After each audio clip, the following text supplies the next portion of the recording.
स्वागत है आपका हमारे YouTube चैनल में। और आज हम रिमेनिंग क्वेश्चन देखेंगे एक्सरसाइज 3.5 का। तो ये फोर्थ का थर्ड पार्ट है।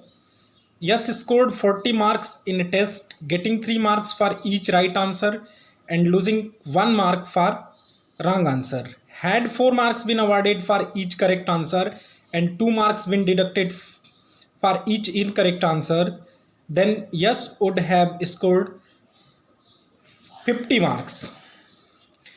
How many questions were there in the test? तो ये हमारा क्वेश्चन है, आइए इसको सॉल्व करते हैं। हाँ, तो आइए स्टूडेंट्स देखते हैं हम अपना क्वेश्चन नंबर 4 का थर्ड पार्ट।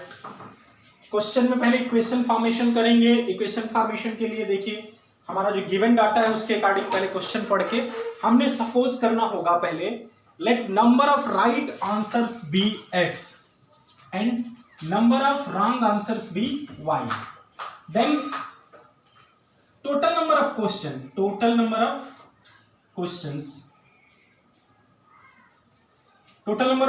कितने हो जाएंगे? x plus y। जिसका wrong आंसर है वो भी क्वेश्चन है, जिसका राइट आंसर है वो भी क्वेश्चन है। नाउ अकॉर्डिंग टू क्वेश्चन, अब क्वेश्चन के अकॉर्डिंग क्या कह रहा है? if 3 marks if in a yes scored 40 marks in a test, getting 3 marks for each right answer and losing 1 mark for each wrong answer। तो उसने एक राइट आंसर पे कितना मार्क्स गेन किया है? 3 मार्क्स। तो x अगर उसके क्वेश्चंस राइट आंसर वाले हैं तो टोटल मार्क्स गेन कितना किया उसने? 3x। और डिडक्ट कितने मार्क्स हुए? डिडक्शन कितना है? 1 mark for each wrong answer. एक रॉन्ग आंसर के लिए -1 मार्क गिवन है। तो यहां पे y आंसर्स के लिए, रॉन्ग आंसर्स के लिए कितना डिडक्ट किया गया होगा? y marks. डिडक्शन है इसलिए नेगेटिव साइन के साथ हमने लिखा। और टोटल मार्क्स उसने कितना गेन किया? 40 मार्क्स। ये हमारा इक्वेशन 1 हो गया। Now according to second condition में क्या है? सेकंड कंडीशन है had 4 marks been awarded for each correct answer and 2 marks been deducted for each incorrect answer, then S would have scored 50 marks। अगर उसको एक करेक्ट आंसर पे 4 marks दिए गए होते और डिडक्शन होता 2 मार्क्स का रॉन्ग आंसर के लिए, तब उसको +4x मार्क्स मिले होते और -2y मार्क्स डिडक्ट हुए होते, तब ओवरऑल उसका मार्क्स कितना होता? 50। ऐसा क्वेश्चन में गिवन है। अब इसको सॉल्व करके हमको x y की वैल्यू निकालनी है, total number of questions find करने हैं। तो बाय क्रॉस मल्टीप्लिकेशन मेथड, फिलहाल हम लोगों ने यही मेथड पढ़ा इस एक्सरसाइज से पहले, तो इसी का यूज करते हैं। हमने कई बार बताया आपको क्रॉस मल्टीप्लिकेशन लिखने का तरीका। यहां लिखेंगे, जब राइट साइड में दोनों कांस्टेंट है तो यहां -1 लेते हैं, अगर लेफ्ट साइड में रहते तो +1 लेते हैं। अब x वेरिएबल ले रहे हैं तो हमें कौन सा मल्टीपल लेना है? y का और कांस्टेंट टर्म मींस x को छोड़ के बाकी दोनों। b1 b2 तो ये है -1 -2 और ये 40 50। y के नीचे 40 50 c1 c2 हो गया। a1 a2 3 4, फिर b1 b2 -1 -2। क्रॉस मल्टीप्लाई करना है, कर लेते हैं क्रॉस मल्टीप्लिकेशन। तो मिलेगा x upon -50 plus 80, 2 40 80 plus equal to y upon 44 160 -150 equal to -1 upon -6 plus 4 means मिला x upon 30 equal to y upon 10 equal to -1 upon -2। तो ये प्लस हो जाएगा, ऊपर नीचे न्यूमरेटर डिनोमिनेटर दोनों निगेटिव है तो प्लस हो जाएगा। अब यहां से x की वैल्यू कितनी मिलेगी? x equal to 30 upon 2 equal to 15 and y equal to 10 upon 2 equal to 5। Hence right answers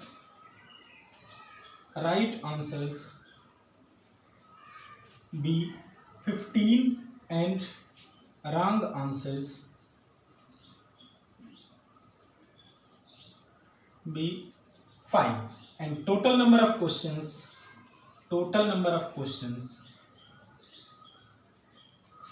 equal to 15 plus 5 equal to 20, means total 20 questions उसने किए थे, एग्जाम में थे। अब आइए सेकंड क्वेश्चन फिर देखते हैं। फोर्थ क्वेश्चन है, place A and B are 100 kilometre apart on a highway, one car starts from A, another from B, at the same time if the cars travel in the same direction at different speeds they meet in 5 hours, if they travel towards each other they meet in 1 hour, what are the speeds of the two cars? ये हमारा question है। अब हम इसको solve, तो आइए students देखते हैं इस क्वेश्चन को। इसमें दो कार्स हैं और दोनों स्टार्ट होती हैं 2 पॉइंट से जो 100 किलोमीटर अपार्ट हैं, मीन्स इनके बीच की डिस्टेंस कितनी है 100 किलोमीटर, 100 किलोमीटर्स। अब अगर ये दोनों सेम डायरेक्शन में मूव करती हैं तो दोनों कार जाके किसी पॉइंट सी पे मिल जाती हैं विद इन 5 आवर्स, मीन्स 5 घंटे बाद दोनों मिल जाती हैं। तो डेफिनेटली इस केस में क्या है, जो पीछे चल रही कार है वो आगे चलने वाली कार से ज्यादा स्पीड में जा रही होगी, तभी तो पकड़ रही है, और जहां पकड़ रही है वहां पे दोनों डिस्टेंस कितना कवर कर रही हैं, जितना ये कार डिस्टेंस कवर करेगी उससे 100 किलोमीटर ज्यादा ये कवर करेगी, क्योंकि ये पीछे पीछे चलना 100 किलोमीटर पीछे से शुरू हुई थी, जहां पकड़ेगी यहां से यहां तक की तो दोनों की डिस्टेंस इक्वल होगी। ये कितना डिस्टेंस ज्यादा चला है, ए से बी तक ज्यादा चला है, थोड़ा हाई स्पीड में गई होगी इसलिए उसने पकड़ लिया उसको। तो आइए पहले डिस्टेंस से ही इसको रिलेट करके क्वेश्चन को इक्वेशन फॉर्म करने की कोशिश करते हैं। पहले सपोज करेंगे let speed of car starting from point A equal to x kilometre per hour and the speed of car starting from point B equal to y kilometre per our.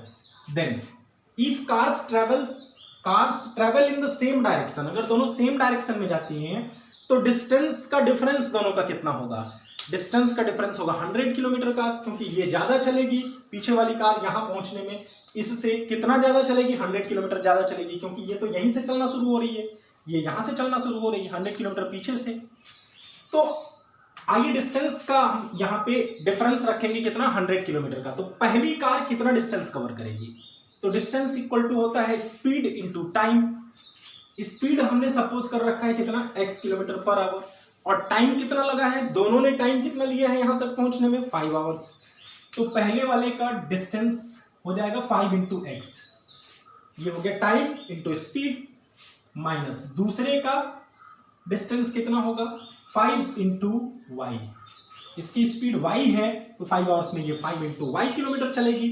ये ज्यादा चली है पहले वाली ए वाली बी से, कितना ज्यादा चली है, दोनों के डिस्टेंस का डिफरेंस है 100 किलोमीटर। इस इक्वेशन को और सॉल्व कर सकते हैं 5 से डिवाइड करके, तो x minus y equal to 20, ये इक्वेशन 1 हो गया हमारा, इक्वेशन नंबर 1।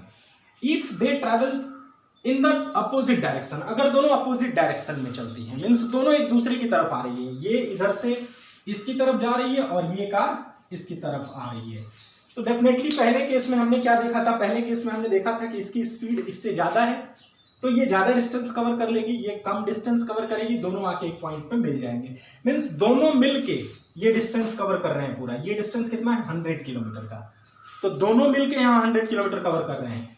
तो पहले और कितने घंटे में दोनों पहुंच जा रहे हैं एक साथ एक पास 1 आवर में, तो पहली वाली कार कितना चलेगी x into 1 equal to x into 1 speed into time, plus दूसरी वाली कार y स्पीड से 1 आवर में y इंटू वाई 1, यहाँ x इंटू 1 y इंटू 1 लिख देते हैं जिससे आपको पता चले कि ये डिस्टेंस है, इक्वल टू दोनों मिलके 100 किलोमीटर का डिस्टेंस कवर करती हैं, ये हो गया x plus y equal to 100, ये हमारा इक्वेशन नंबर 2 हो गया। अब इन दोनों को सॉल्व कर लेंगे, तो x y और -1 रखेंगे, दोनों में राइट साइड में है ये कांस्टेंट, रखते हैं यहाँ पे v1 v2, तो v1 है -1 v2 है +1, c1 c2 20 100, a1 a2 1 1 दोनों में, v1 v2 -1 1, क्रॉस मल्टीप्लाई करेंगे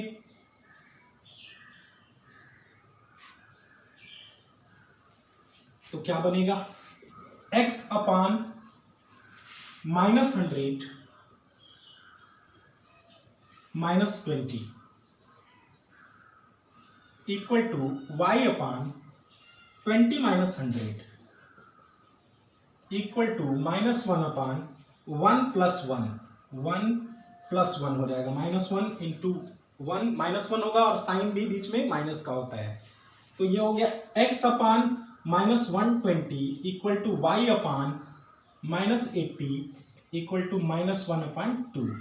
देन x इक्वल टू आएगा, माइनस का माइनस में मल्टीप्लाई होगा प्लस हो जाएगा 120/20 equal to 6 kilometre per hour. And y equal to होगा -80/20 -20 माइनस ऑफ -80 प्लस 80/20, ये हो गया 4 किलोमीटर पर आवर। ये हमारा आंसर हो गया। Speed of car starting from point A equal to 6 kilometre per hour and y equal to 4 kilometre per hour. Last question देखते हैं, फिफ्थ क्वेश्चन है इसका, fifth part. The area of rectangle gets reduced by 9 square unit if its length is reduced by 5 units and the breadth is increased by 3 units. If we increase the length by 3 units and the breadth by 2 units, the area increased by 67 square units. Find the dimension of the rectangle. ये हमारा question है। अब इसको solve करते हैं। तो आइए देखते हैं स्टूडेंट्स, इसमें क्वेश्चन में दे रखा है क्या, let area of rectangle, the area of rectangle gets reduced by 9 square unit if its length is reduced by 5 unit and breadth is increased by 3 unit. अगर लेंथ को 5 यूनिट, लेंथ को हम कितना unit, if its length is reduced by 5 unit, 5 unit reduce कर लेते हैं और breadth को 3 यूनिट इंक्रीज कर लेते हैं, तब एरिया जो पहले थी एक्स वाई, पहले हम सपोज करेंगे let length of rectangle be x and breadth of rectangle be y, then area क्या हो जाएगा एक्स इंटू वाई, रेक्टेंगुलर है तो x into y, length into breadth. ये पहले एरिया थी, अब 9 स्क्वायर यूनिट रिड्यूस हो जा रही है।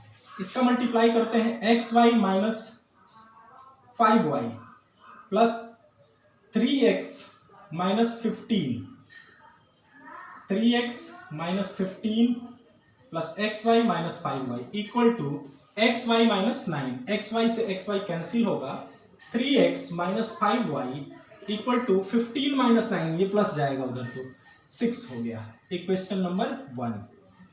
सेकेंड केस में क्या कह रहा है, एंड सेकेंड केस में कह रहा है if we increase the length by 3 unit and breadth by 2 units. अगर दोनों को इंक्रीज करते हैं, लेंथ को 3 यूनिट और ब्रीथ को 2 unit, then the area is increased by 67 square unit. तो पहले एरिया थी एक्स वाई, अब 67 यूनिट इंक्रीज हो जा रही है। मल्टीप्लाई करते हैं, x y plus 2x plus 3y plus 6 equal to x y plus 67। X y cancel होगा, 2x plus 3y equal to 61 हो जाएगा, 67 माइनस 1। अब इसको सॉल्व कर लेना है हमें। सॉल्व कैसे करेंगे, वैसे ही जैसे उसमें करते थे, आइए करते। देखिए इसका हमने क्रॉस मल्टीप्लिकेशन लिखा है, x अपन b1 b2 c1 c2 a1 a2 b1 b2, जैसा उसमें लिखते थे, दोनों में राइट साइड में है तो -1 वहां लिया। इसको सॉल्व करते हैं तो आएगा x upon -305 minus 18 equal to y upon 12 minus 183 equal to -1 upon 9 plus 10। तो x अपान ये y अपान एंड -1 अपान, इसको सॉल्व करते हैं कितना आएगा, x अपान ये आएगा -323 एंड y अपान 12 माइनस 183 कितना आएगा, -171 और -1 अपान 19। देन x इक्वल टू होगा माइनस इंटू माइनस प्लस हो गया 323 अपान 19 इक्वल टू, और ये -171 इंटू -1 170